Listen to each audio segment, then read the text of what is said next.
question says, Mr. LaRouche, you have taken a very strong position against the development of alternate energy sources, and you've argued instead that nuclear power is our only alternative.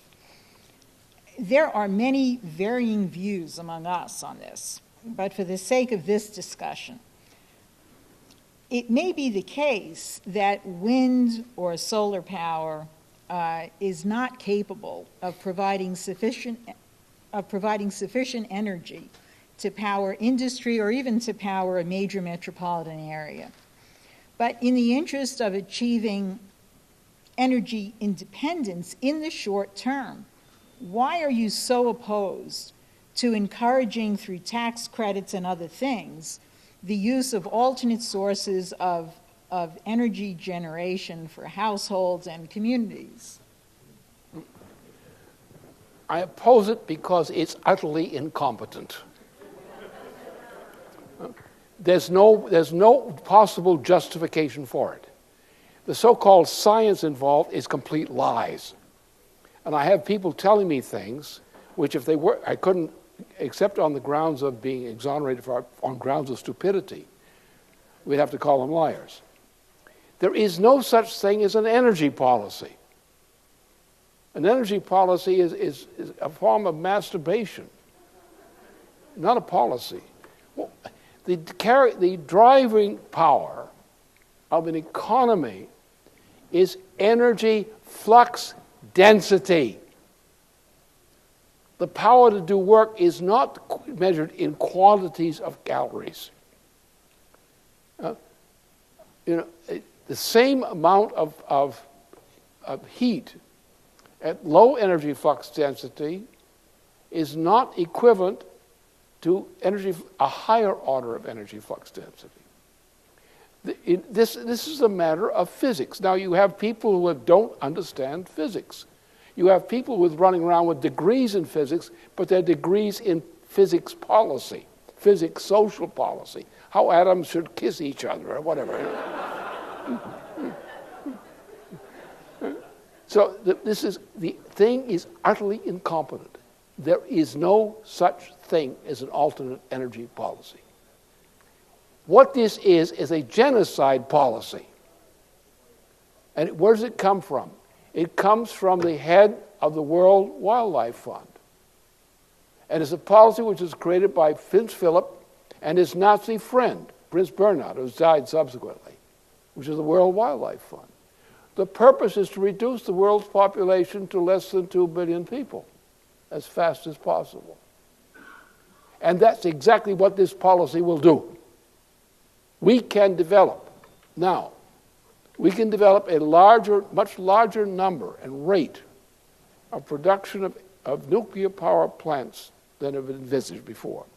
We have certain obstacles. But if we change our policy on plutonium as a means of charging up reactors of two types, of both the uranium and the thorium, if we do that, especially in areas where thorium is abundantly present, as in Australia or India and so forth, you can very rapidly develop an increased amount of high-density power. Now, relatively lower density organization of small thorium reactors is on the southern coast of India, is essential, because the major problem we have on this planet today of a relevant type is the lack of water. We are drawing down fossil water resources. This is becoming a threat to life in many parts of the planet. We can no longer do that. We have to engage in large order distillation, desalination, by power. This requires an intensity of power to be efficient on the nuclear reaction level. See, you're talking about here a problem in physical chemistry. You're not counting marbles. This is physical chemistry. And what you can accomplish, the absolute nature of what you can accomplish, depends upon the energy flux density level. This is nuclear physics, but it's nuclear physics based on